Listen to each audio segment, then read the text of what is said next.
¡Demonios! ¡Qué mala suerte que haya terminado de esta manera y todo por salvar a la cabeza de chorlito de mi compañera! ¡Ey tú! ¿Por qué lloras? ¿Qué no ves que estás a salvo? Esto realmente me molesta. Podría comenzar a asustarla si quisiera. De ninguna manera, Reito le permitiría hacer algo como eso, después de haberla salvado. Desde entonces, la chica tuvo que vivir el síndrome del superviviente, pero por nada del mundo la iba a dejar caer. Ahora él sería como su ángel guardián, se encargaría de ella, que cumpliera con todas sus obligaciones, como levantarla el día de su examen de universidad, apartarla de los patanes y tontos, y sobre todo, cuidarla. Los años pasaron y ella ya se había vuelto parte de la sociedad. Sobrecargada de trabajo, uno de sus compañeros aparecía para ayudarla. A Reito le pareció una buena persona, es entonces que se encargaría de ser un cupido. En el cementerio, ella le agradecía mientras le contaba todo lo que sucedió, aunque de manera apática, este ya lo sabía porque estuvo ahí. También contaba que su nuevo novio era similar a él, siendo que es una buena persona. Despertando, se encontraba en un lugar vacío. Un hombre que estaba ahí le daba la bienvenida. A Reito le parecía familiar. ¿Acaso no era famoso? Pero no, simplemente era un familiar suyo. Gracias a sus buenas acciones con esa chica, había sido aceptado para ser ingresado al Nirvana. Pero como él llegó aquí, si solo se quedó dormido unos segundos, agobiado, sufría la metamorfosis para unirse a este nuevo plano.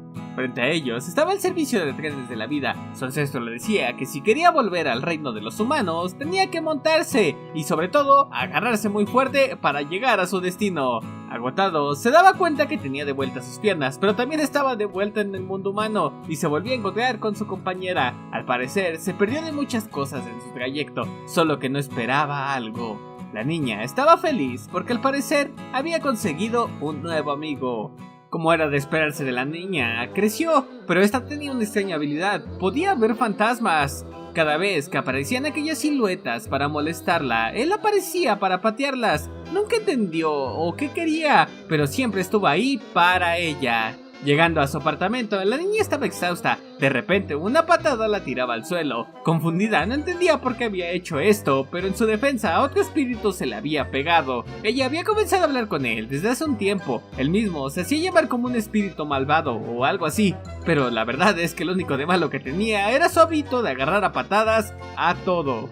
Después de esto, le preguntó si acaso vio debajo de su falda, como era de esperarse, de Reitaro. Respondió si acaso eso importaba. Molesta a la chica, comenzaba a correrlo por ser un espíritu tan grosero y vulgar. Caminando por la calle hay ocasiones en las que puede ver fantasmas, y esta es una. Un chico cargaba con una fantasma curiosa, quería ver si podía hablar con ella. Entablando una conversación, preguntaba si acaso estaba perdida. Ella podía ayudarla a encontrar el cielo, pero la fantasma estaba bien, disfrutaba de estar con este chico solitario. Aún así, es aburrido no poder hablar con nadie, así que le preguntaba si podía estar ahora con ella. Pero qué tal si mejor le dejaba usar su cuerpo para que pudiera hablar con aquel chico, o mejor aún, que la dejara tener bebés con él. Solo quería un poquito. En eso, Reitaro aparecía para quitarla de encima a aquel espíritu. Confundida, la fantasma preguntaba de quién se trataba. A palabras de él, era un espíritu malvado, así que por qué mejor no se largaba y evitaba robarle el cuerpo a su protegida. Pero ella realmente no quería robarlo, solo quería poder cerrar su ciclo. Seguramente, él sabía a lo que se refería. Él también murió joven y probablemente dejó cosas sin hacer.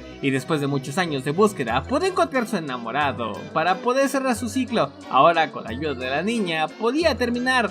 Aunque bueno, Reito no se lo iba a permitir. Diciéndole que era horrible, la niña continuaba su camino. En eso llegaría la cita de aquel chico. Hablando con Reito, reflexionaba sobre cómo sería una relación humano-fantasma. En eso, preguntaría si acaso no hay alguien que le importe a él. Él solo diría que era un espíritu malvado que estaría con ella asustándola hasta el fin de los tiempos. Para la pequeña niña estaba bien, siempre y cuando fuera para bien.